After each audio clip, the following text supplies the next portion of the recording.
Hi, my name's Gavin and welcome to The Rundown, the place to find the latest and most accurate sports betting odds and live scores.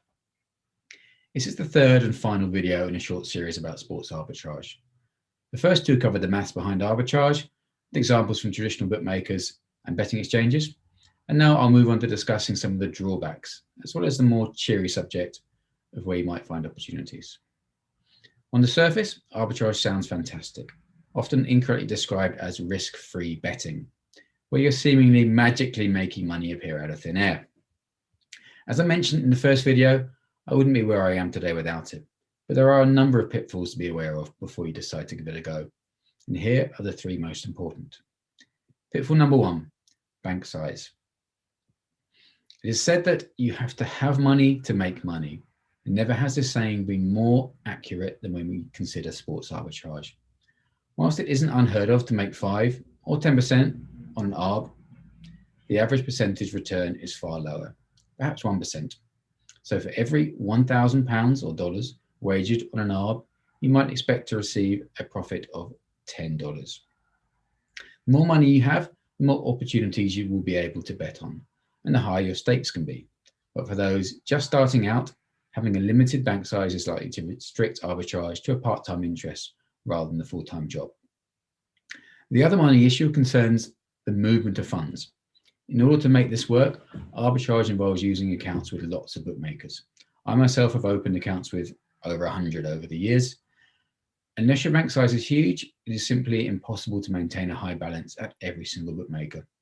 This can be detrimental for a couple of reasons. Firstly, time is of the essence with arbitrage. Opportunities can disappear within seconds, and so the additional time taken to deposit into an empty bookmaker account can be the difference between success and failure. Secondly, moving money out of one account and into another takes time. Depending on the bookmaker in question, a withdrawal may take days, whilst details are verified and the payment is processed. And there can be further delays until your money hits your bank account or other banking methods such as an internet wallet or cryptocurrency. Ideally, you want to maintain a healthy balance at the bookmakers most likely to provide arbitrage opportunities, rather than constantly depositing and withdrawing. Pitfall number two, errors. Remember how I mentioned that this is touted as risk-free? Well, early on in my, let's call it career, there was an attractive looking snooker ARB for a match involving the players John Parrott and Fergal O'Brien.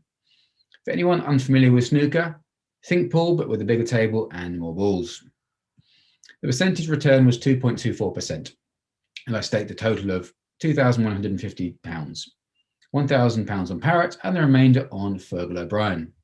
I watched the end of the match, not caring about the result, as I knew that I was in profit for just over £48, irregardless of the result. O'Brien won. I checked my bookmaker accounts, only to see a nil balance at both. My heart dropped as I realised that instead of betting on both players, I had in fact bet twice on John Parrott. The money I lost equated to my entire profit at that point. I was devastated. So mistakes are possible, and I've made many. You're far likely to make mistakes when you're just starting out, sadly almost certainly coinciding with a lower bank balance. It's also possible to lose money even without making a mistake. Bookmakers have different rules on how they settle events for different sports. Tennis is the biggest one to watch out for, as when a player retires from injury, a bookmaker may either pay out on a player advancing to the next round or void the bet completely.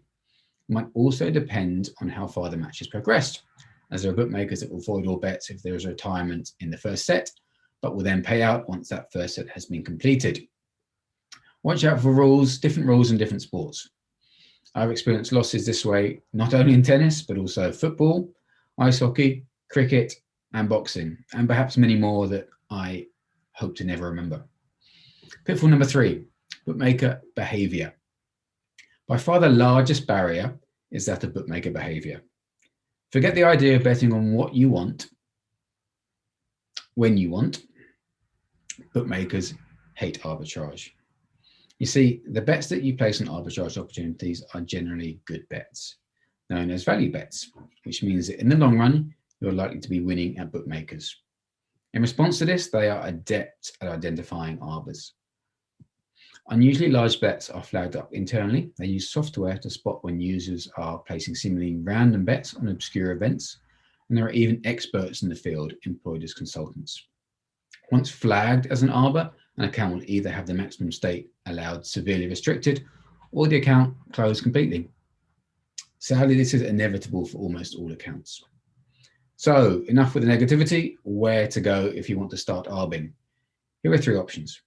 Option number 1, arbitrage services.